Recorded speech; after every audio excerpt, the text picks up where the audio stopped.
Losing out on a sponsorship with a brand is never fun, but it especially sucks when it's a deal for $24,000. Here's the story so that you don't make the same mistakes I did. So first, we got an email inquiry from the brand's agency inquiring about a partnership. It said, I'm reaching out on behalf of my client, which is the brand, that offers everyday home essentials at an exceptional value. Think big deals on everything for your home. It seems pretty good right now, right?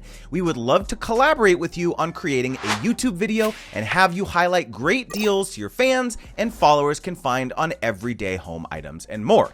Do you have some time either this week or next for a quick call to hear more about the brand and talk through ways we could potentially partner together to create a series of content? So everything is looking pretty good so far, right? So one interesting note here right off the bat is that the agency asked if we could hop on a call to talk through it. That's a very good sign because they're not going to waste their time talking to creators that they're not serious about moving forward with, right? I know a lot of creators don't want to get on the phone with a brand until they know what the budget is or if they even have a budget, but because this was a really big brand and a very prominent advertising agency, I have absolutely no problem jumping on the phone with them and at the very least establishing a relationship. You know, even if this deal doesn't work out, that's okay because this is a long game. So we hopped on the phone, we heard about what they were looking to accomplish. You know, we asked them questions about what success looks like for this campaign. We talked about the timeline, we talked about some creative ideas, just generally good vibes all around. And we ended the call committing to put some ideas together for the partnership and send it their way.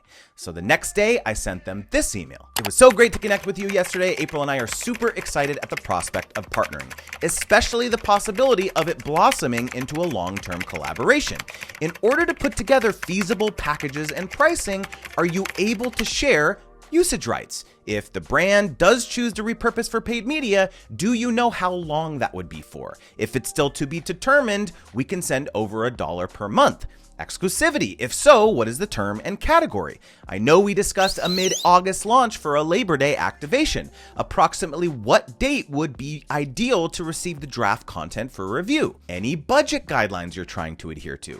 I have so many questions! Thanks so much, Justin and April. Didn't hear back from them for a few days, followed up, and then instead of answering those questions, they just came out the gates with an offer. Apologies for the delay in getting these details over to you. See below for the proposed SOW, budget, and exclusivity details. So here's the SOW. One YouTube video promoting seasonal items, focus on Labor Day and tailgating and home gating, social media amplification on own channels, an Instagram in-feed static post, and 2 to 3 story frames with swipe up links, one post on Twitter.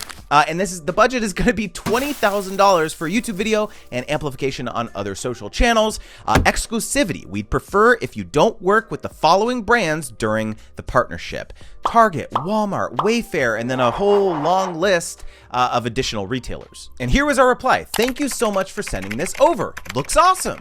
Can you clarify what would the duration of the partnership term be with respect to the exclusivity? Also, I know we briefly discussed this on the call, but did you decide whether the client is looking for paid media rights as well during the term? And they said for now, we'd be looking to partner on a single YouTube video, so we'd most likely only need exclusivity for a month or two, depending on the timing it takes to create the content and distribute it. We'd then want it to live for a few weeks without having you partner with any other competitors.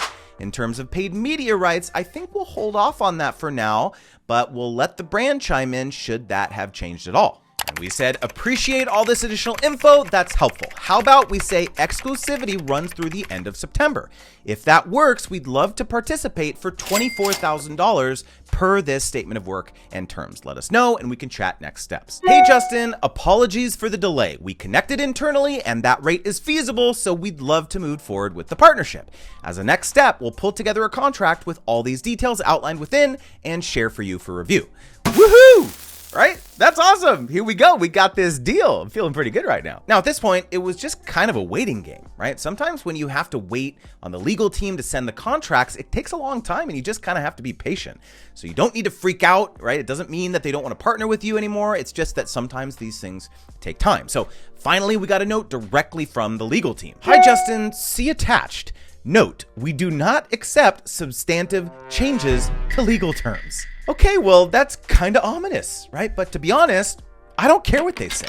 If the contract has unfavorable language and they're not willing to bend on that, This is not a partnership we're gonna pursue.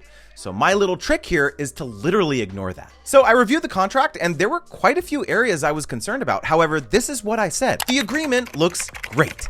There are a few discrepancies between the deal terms we agreed to via email and the contract, so please find a few comments and red lines attached. Did you notice how I said, the agreement looks great?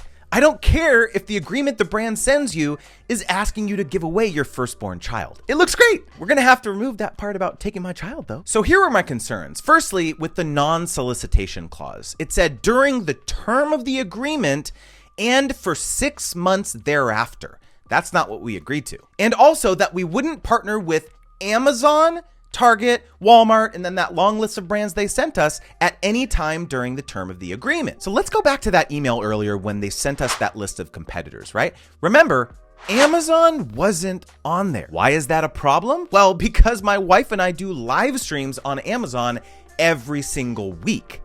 Uh-oh. Also, we had to update the date of the term, and listen to this part. Company may terminate this agreement at any time upon written notice effective as of the date contained therein. And I made a comment in the contract, kindly provide language which states that if the contractor, which is us, has already created the social media content as per this agreement, but company chooses to terminate it prior to it being published and the contractor is not in breach, that company shall be required to pay the full fee. Also added another section to the SOW saying that the brand shall not have the rights to utilize the content for paid advertising of any kind. Should the brand desire to utilize content for paid advertising, additional compensation shall be mutually negotiated with the contractor. This is important because you kind of saw that the brand was going back and forth on whether they wanted paid media rights or not. So it's very important that since they said they didn't want that, that you spell that out very explicitly in the contract. It took a few days and then they responded. I was emailing with our legal team this morning and they let me know that they are in the process of finalizing the contract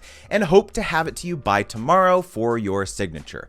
Yay! Okay, so, we're feeling awesome at this point, right? Smooth sailing, but not so fast. Hi again. I wanted to let you know that we were able to resolve all of the issues that you raised with one exception. While we are agreeable to you working with Amazon prior to our partnership, we're not okay with working with Amazon during the duration of the partnership.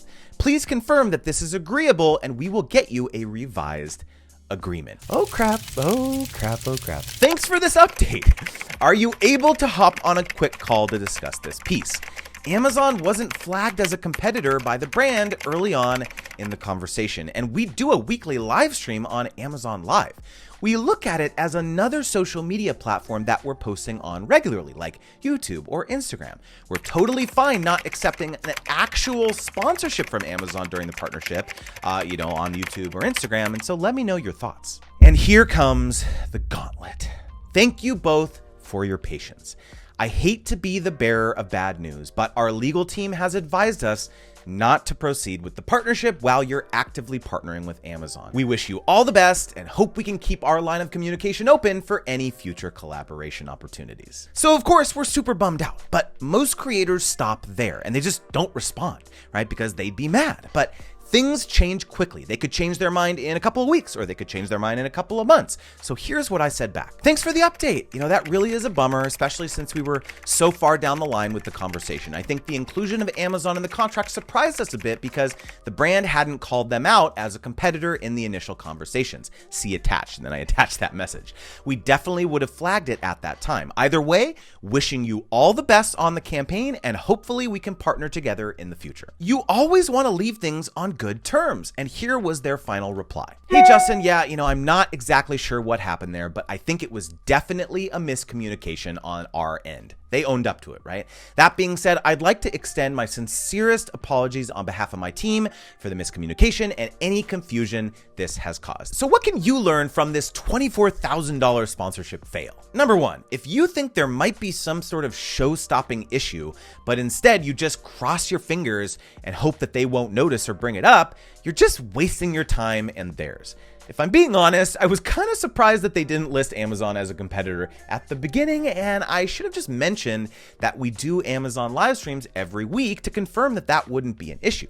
but I didn't, and that ultimately lost us the deal. Number 2, even if a deal doesn't work out, you've gained a new relationship and a new connection to a brand. And if it's an agency, they probably have other clients too.